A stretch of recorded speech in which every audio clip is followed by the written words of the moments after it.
नमस्कार दर्शक बंधु। तुला राशि महादेवंकर कृपारे आपणक जीवन में कौन सब परिवर्तन हेब यही वीडियो आपण महादेव कृपा अनुसार जानतु। कारण जदि आपण जीवन में केवे भी महादेव नाम जदि स्मरण करेंगे, महादेव जदि भक्त अटंती ताहले कमेंट्स रे हर हर महादेव निश्चय लिखंतु।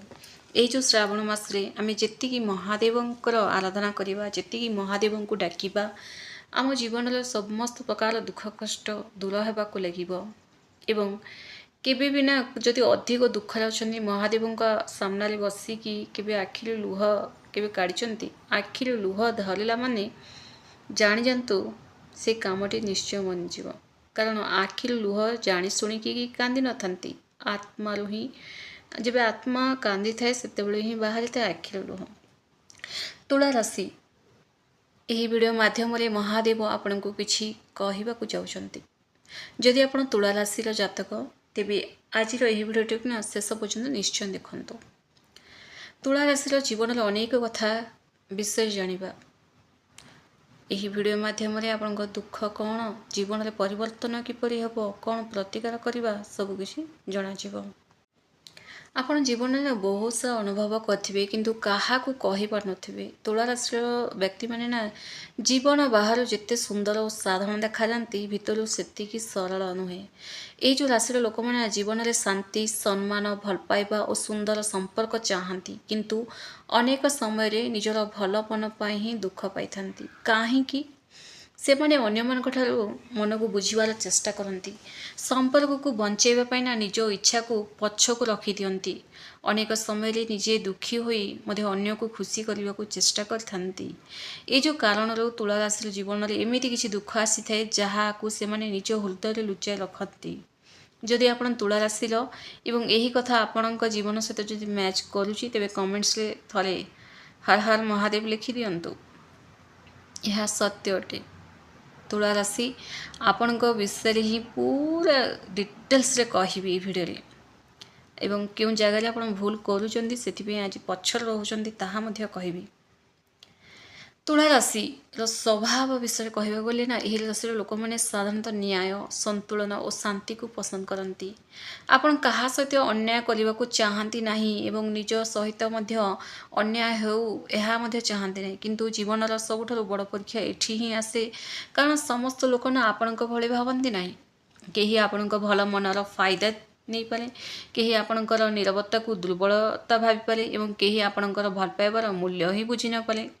यही कारण तुला राशि जीवन में एमती एक समय आसे जितेबाला से निजक पचारती मु समस्त एते कली किंतु मो किए रहिला। यही जो प्रश्नटी हुए तो आपण मनरे मध्य केबे आसी किंतु ये जो प्रश्न आपणकर दुर्बलता नुहे आपणकर हृदय सरलता। तथापि ना जीवन में आग को बढ़ापी एक कथा शिखा निहाती दरकार। कौन समस्त को खुशी करने संभव नुहे। जो मैंने आपण को सतरे भल पाती से चिन्हतु एवं जो मैंने केवल आवश्यकता समय आपण पाखक आसते ना से निज मन को धीरे धीरे दूरे रखतु। माने निज मनर जो शक्ति भगवान आमको देइचंती आमे जदि सेटा सठिक समय जदि यूज करबानी तो आमे पछरे ही रहिबा। फ्रेंड्स तुला राशि ना जीवन में धन और आर्थिक स्थिति एक बड़ विषय होता है। आपण टंका रोजगार कर क्षमता रखती किंतु टंका को नहीं अनेक समय द्वंद्व में पड़ पारती। केबे काहाको साहाय्य करिवारे टंका खर्च कर दियंती, केबे निज पे आवश्यक जिनस किणवारे खर्च हो जाए। तेणु तुला राशि लोक मैंने धन रोजगार सहित धनर परिचालन अत्यंत जरूरी। बिजनेस करथवा व्यक्ति माने निजर भल व्यवहार लोकों सहित संपर्क रखिबार क्षमता को व्यवसाय व्यवहार करिपारंती किंतु काहाको अत्यधिक भरोसा करी बिजनेस निष्पत्ति न नियंतु। टंकार कारोबार चुक्ति धार देवा किंबा इन्वेस्टमेंट भली विषय स्पष्ट हिसाब रखंतु। फ्रेंड्स आपण जीवन में धीरे धीरे आर्थिक स्थिरता गढ़ी उठिपे किंतु एथिपे धैर्य योजना और नियमित परिश्रम आवश्यक। प्रेम और व्यवहार जदि कथा कहले ना तुला राशि लोक मैंने हृदय संपर्क को एक्सेप्ट करथांती। जेमितिका संपर्क से सामना लोक जेमिति भी थिले भी ना थरे हृदय देदेले माने पूरा ग्रहण ही करथांती किंतु आपण काहाको भल पाइले तांको पे अनेक किछि करबा को प्रस्तुत होइथांती। କିନ୍ତୁ ଆପଣଙ୍କର ଏହି ଗଭୀର ଭାବନାର କାରଣରୁ ହିଁ ବେଳେବେଳେ ନା ଆପଣ ଅଧିକ ଆଘାତ ପାଇଥାନ୍ତି। ଯଦି ପ୍ରେମରେ କେବେ ଧୋକା ମିଳିଛି ତେବେ ସେହି ଅତୀତକୁ ନିଜ ଭବିଷ୍ୟତର ଗୋଟେ ଦଣ୍ଡ କରନ୍ତୁ ନାହିଁ। ପ୍ରତ୍ୟେକ ଲୋକ ସମାନ ନୁହନ୍ତି ଫ୍ରେଣ୍ଡସ୍, ପ୍ରତ୍ୟେକ ସମ୍ପର୍କର ଫଳ ମଧ୍ୟ ସମାନ ନୁହେଁ। ବିବାହିତ ଜୀବନରେ ମଧ୍ୟ କେବେ କେବେ ମତଭେଦ ହୋଇପାରେ, କିନ୍ତୁ ରାଗରେ ନିଆଯାଇଥିବା ନିଷ୍ପତ୍ତି ନା ଠାରୁ ଶାନ୍ତ ଭାବରେ କଥା ହୋଇ ସମାଧାନ ଖୋଜିବା ଅଧିକ ଭଲ ରହିବ। ତୁଳା ରାଶିର ଲୋକମାନେ ଜୀବନରେ ସତ୍ୟ ସମ୍ପର୍କ ଆସିଲେ ସେମାନେ ନିଜ ପରିବାର ପାଇଁ ବହୁତ ଦାୟିତ୍ୱଶୀଳ ହୋଇଯାଇଥାନ୍ତି। ଆପଣଙ୍କୁ କେବଳ ଏତିକି ଧ୍ୟାନ ରଖିବାକୁ ପଡ଼ିବ ଯେ ଭଲ ପାଇବାର ଅର୍ଥ ନିଜକୁ ସମ୍ପୂର୍ଣ୍ଣ ହରାଇ ଦେବା ନୁହେଁ।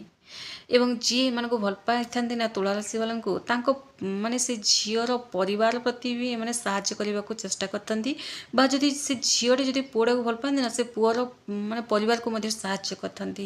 ଏତେ ଖୋଲା ହୃଦୟରେ ଥାନ୍ତି ତୁଳା ରାଶି ବାଲେ, କିନ୍ତୁ ଶେଷରେ ବଦନାମ ମଧ୍ୟ ହେଇଯାଇଥାନ୍ତି। ତାହା ମଧ୍ୟ କହିବି ଭିଡ଼ିଓର ଆଗକୁ କାହିଁକି ବଦନାମ ହେଉଛନ୍ତି ବୋଲି। ଚାକିରି ଓ କର୍ମ ଜୀବନରେ ତୁଳା ରାଶି ଲୋକମାନେ ଲୋକଙ୍କ ସହିତ ମିଶି କାମ କରିବାରେ ଗୋଟେ ଭଲ କରିପାରନ୍ତି। ଯେଉଁ କାମରେ ବୁଦ୍ଧି, ଯୋଗାଯୋଗ, ସୃଜନଶୀଳତା, ବ୍ୟବସାୟିକ ବୁଝାମଣା କିମ୍ବା ଲୋକଙ୍କ ସହିତ ସମ୍ପର୍କ ଆବଶ୍ୟକ, ସେଠାରେ ନା ନିଜ କ୍ଷମତାକୁ ଭଲ ଭାବରେ ବ୍ୟବହାର କରିପାରନ୍ତି। ଆପଣଙ୍କ ଜୀବନରେ ସଫଳତା ବେଳେବେଳେ ଧୀରେ ଧୀରେ ଆସିପାରେ, କିନ୍ତୁ ଯେତେବେଳେ ଆପଣ ନିଜ ଦକ୍ଷତାକୁ ଠିକ୍ ଦିଗରେ ବ୍ୟବହାର କରନ୍ତି ନା, ସେତେବେଳେ ଅନ୍ୟମାନଙ୍କୁ ଠାରୁ ନିଜକୁ ଅଲଗା କରିବାର ସୁଯୋଗ ମିଳିପାରେ। ଆପଣଙ୍କୁ ଗୋଟେ କଥା ମନେ ରଖିବା ଦରକାର, କ'ଣ ଅନ୍ୟମାନେ ଆପଣଙ୍କୁ କେତେ ପ୍ରଶଂସା କରୁଛନ୍ତି ତାହା ଆପଣ ନିଜ କାମରେ କେତେ ଦକ୍ଷ ଦେଉଛନ୍ତି ତାହା ଅଧିକ ଜରୁରୀ। ସ୍ୱାସ୍ଥ୍ୟ ମାମଲାରେ ନା ତୁଳା ରାଶିର ବ୍ୟକ୍ତିମାନେ ନିଜକୁ ଅବହେଳା କରିବା ଉଚିତ ନୁହେଁ। ଅଧିକ ଚିନ୍ତା, ଅନିୟମିତତା ଜୀବନଶୈଳୀ, ବେଶୀ ବୁଲାବୁଲି କରିବା, ନିଜ ଶରୀରକୁ ଆବଶ୍ୟକ ବିଶ୍ରାମ ନ ଦେବା ଆପଣଙ୍କ ଦୈନନ୍ଦିନ ଜୀବନକୁ ପ୍ରଭାବିତ କରିବ। ତେଣୁ ସମୟ ଅନୁସାରେ ଖାଦ୍ୟ ଖାଆନ୍ତୁ, ପାଣି ପିଅନ୍ତୁ, ୱାକ୍ କରନ୍ତୁ, ଏକ୍ସରସାଇଜ୍ କରନ୍ତୁ। ଯଦି ଆପଣଙ୍କର କିଛି ସ୍ୱାସ୍ଥ୍ୟଜନିତ ସମସ୍ୟା ରହିଛି ତ ତାକୁ ଅଣଦେଖା କରନ୍ତୁ ନାହିଁ, ତୁରନ୍ତ ଚିକିତ୍ସା କରନ୍ତୁ। ତୁଳା ରାଶିର ବ୍ୟକ୍ତିମାନେ ନା ମହାଦେବଙ୍କର ଯଦି ଭକ୍ତ ଥାନ୍ତି ନା, ତେବେ ଭକ୍ତିକୁ କେବଳ ଭାଗ୍ୟ ବଦଳାଇବାର ଉପାୟ ଭାବରେ ନେଇ ଯାଆନ୍ତୁ ନାହିଁ। କାରଣ ଭାଗ୍ୟ ବଦଳାଇବା ପାଇଁ ଏହାକୁ ନିଜ ମନକୁ ଗୋଟେ ଶାନ୍ତ ଓ ଶକ୍ତ କରିବାର ଏକ ମାଧ୍ୟମ ଭାବରେ ନିଅନ୍ତୁ। କାରଣ ଭାଗ୍ୟ ବଦଳାଇବା ପାଇଁ କେବଳ ଆପଣ ବସିକି ପୂଜା ପାଠ କରିବେ, ଏକ୍ସନ୍ ନେବେନି, ଭିଡ଼ିଓ କେବଳ ଶୁଣିଦେବେ, ପ୍ରତିକାର କରିଦେଲେ ହୁଏନି। ବୁଝିପାରିଲେ? ଏକ୍ସନ୍ ମଧ୍ୟ ନିହାତି ଆବଶ୍ୟକ।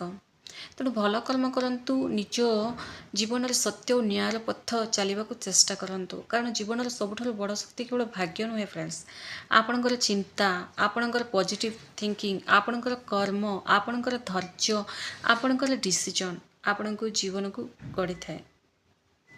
ତେଣୁ ଯେତେବେଳେ ଦୁଃଖ ଆସେ ନା ଭାଙ୍ଗି ପଡ଼ନ୍ତୁ ନାହିଁ, ଯେତେବେଳେ ସଫଳତା ଆସେ ଅହଙ୍କାର କରନ୍ତୁ ନାହିଁ, ଏବଂ ଯେତେବେଳେ ଜୀବନ ଆପଣଙ୍କୁ ପରୀକ୍ଷା କରେ ନା ଧୈର୍ଯ୍ୟ ହରାନ୍ତୁ ନାହିଁ। ତୁଳା ରାଶି ଅନ୍ୟମାନଙ୍କୁ ଶାନ୍ତି ଦେଉ ଦେଉ ନା ନିଜ ମନର ଯୁଦ୍ଧ ଲଢ଼ୁଥିବା ଜଣେ ମଣିଷ ଥାନ୍ତି।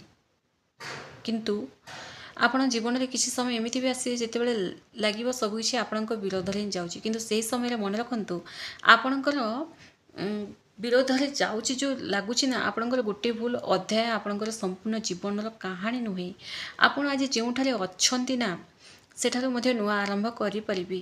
ଯେଉଁ ଲୋକ ଆପଣଙ୍କୁ ଛାଡ଼ି ଯାଇଛନ୍ତି ତାଙ୍କୁ ନେଇ ସବୁବେଳେ ଦୁଃଖ କରିବା ଦରକାର ନାହିଁ। ଯେଉଁ ସୁଯୋଗ ହାତରୁ ଚାଲିଯାଇଛି ତାହାକୁ ନେଇ ସବୁବେଳେ ଅନୁତାପ କରିବା ଦରକାର ନାହିଁ।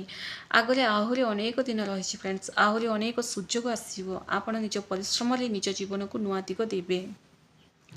ଫ୍ରେଣ୍ଡସ୍, ବଦନାମ କାହିଁକି ହୋଇଥାନ୍ତି ନା, ଯେମିତି ମୁଁ ଭିଡ଼ିଓର ମଝିରେ କହିଲି, ତୁଳା ରାଶି ହେଲେ କାହିଁକି ବଦନାମ ହେଇଥାନ୍ତି, ସବୁ କିଛି ତାଙ୍କ ପାଇଁ ହିଁ ତ୍ୟାଗ କରିଦେଇଥାନ୍ତି। ଯଦି ଆପଣ ପୁଅ ଅଟନ୍ତି ନା, ଗୋଟେ ଝିଅକୁ ଯଦି ଭଲ ପାଉଛନ୍ତି, ସେ ଝିଅ ପାଇଁ ସବୁ କିଛି ତ୍ୟାଗ, ସବୁକିଛି ନିଜର ଖୁସି ସବୁକିଛି। ଏମିତି ଯଦି ଆପଣ ଝିଅ ଅଟନ୍ତି, ଗୋଟେ ପୁଅକୁ ଯଦି ଭଲ ପାଉଛନ୍ତି, ଆପଣ ତୁଳା ରାଶିର ଅଟନ୍ତି, ଗୋଟେ ପୁଅକୁ ଯଦି ଭଲ ପାଉଛନ୍ତି ତ ସବୁକିଛି ତ୍ୟାଗ, ସାମ୍ନା ଲୋକଙ୍କୁ ସବୁକିଛି ତ୍ୟାଗ କରିକି ନିଜର ଖୁସିକୁ ଗୋଟେ ବନ୍ଧନରେ ବାନ୍ଧିକି ଗୋଟେ ପଞ୍ଜୁରୀ ଭିତରେ ରଖିଦେଇଥାନ୍ତି ଆଉ ଛଟପଟ ହେଇଥାନ୍ତି କି କାହିଁକି ମୋତେ ଖୁସି ମିଳୁନି ବୋଲି। ଗୋଟେ ସମୟ ପରେ ଆପଣଙ୍କୁ ଏମିତି ଲାଗେ କି ଆପଣ ତାଙ୍କ ପାଇଁ ହିଁ ଦୁନିଆକୁ ଆସିଛନ୍ତି, ଏମିତି ଲାଗି ମଧ୍ୟ ଥାଏ। ତେଣୁ ତୁଳା ରାଶି ବେଲେ ଆପଣ ଶୁକ୍ରଦେବଙ୍କର ରାଶି ଅଟନ୍ତି, ଭୁଲି ଯାଆନ୍ତୁ ନାହିଁ। ତେଣୁ ନିଜ ପାଇଁ ହିଁ ପ୍ରଥମେ ସମୟ ଦିଅନ୍ତୁ, ନିଜକୁ ଦେଖନ୍ତୁ। ଆପଣ ଲଭ୍ ରିଲେସନରେ ପଡ଼ିବା ଆଗରୁ ନା ନିଜକୁ ବହୁତ ସଜେଇ ବଜେଇକିନା ରଖିଥାନ୍ତି। କେବେ ନୋଟିସ୍ କରନ୍ତୁ, ନିଜକୁ ଏମିତି ବ୍ରାଣ୍ଡେଡ଼ ଜିନିଷ କିଣନ୍ତି ନିଜ ପାଇଁ, ସେଣ୍ଟ ଫେଣ୍ଟ ମାରିକି ବହୁତ ବଢ଼ିଆ ଥାନ୍ତି। ଯେବେ ଲଭ୍ ରିଲେସନରେ ପଡ଼ିଯାଇଥାନ୍ତି ଆପଣ ତାଙ୍କ ପାଇଁ ହିଁ ସବୁକିଛି କରିବାକୁ ଲାଗିଥାନ୍ତି। କିନ୍ତୁ ଏମିତି ନୁହେଁ। ସେଲ୍ଫ ଲଭ୍ଟା ନିହାତି ଆବଶ୍ୟକ। ସେଲ୍ଫ ଲଭ୍ଟା ତୁଳା ରାଶି ବୋଲେ ନିହାତି ଆବଶ୍ୟକ ଆପଣଙ୍କ ପାଇଁ। ଯେହେତୁ ଶୁକ୍ରଙ୍କର ରାଶି ଅଟନ୍ତି ଆପଣ, ଏବଂ ଆପଣ ଯଦି ନିଜକୁ ଇଗ୍ନୋର କରିବେ ତ ଆପଣଙ୍କୁ କେହି ବି ପସନ୍ଦ କରିବେ ନାହିଁ। ବୁଝିପାରିଲେ? ତେଣୁ ଏହି ଭିଡ଼ିଓରେ ଯଦି ଆପଣ ବୁଝିପାରିନଥିବେ ତ ଭଲସେ ଦେଖନ୍ତୁ, ପୁଣି ଥରେ ଦେଖନ୍ତୁ, ବୁଝିବାକୁ ଚେଷ୍ଟା କରନ୍ତୁ। ତେବେ ଯାଇ ଆପଣ ଜାଣିପାରିବେ କି କ'ଣ ଆପଣଙ୍କ ଜୀବନ ସହ ଘଟିବାକୁ ଯାଉଛି, କ'ଣ ଘଟିବ। କମେଣ୍ଟସରେ ନା ଶ୍ରଦ୍ଧା ଏବଂ ଭକ୍ତି ଏବଂ ବିଶ୍ୱାସର ସହ ନା ହର ହର ମହାଦେବ ନିଶ୍ଚୟ ଲେଖନ୍ତୁ। ଧନ୍ୟବାଦ।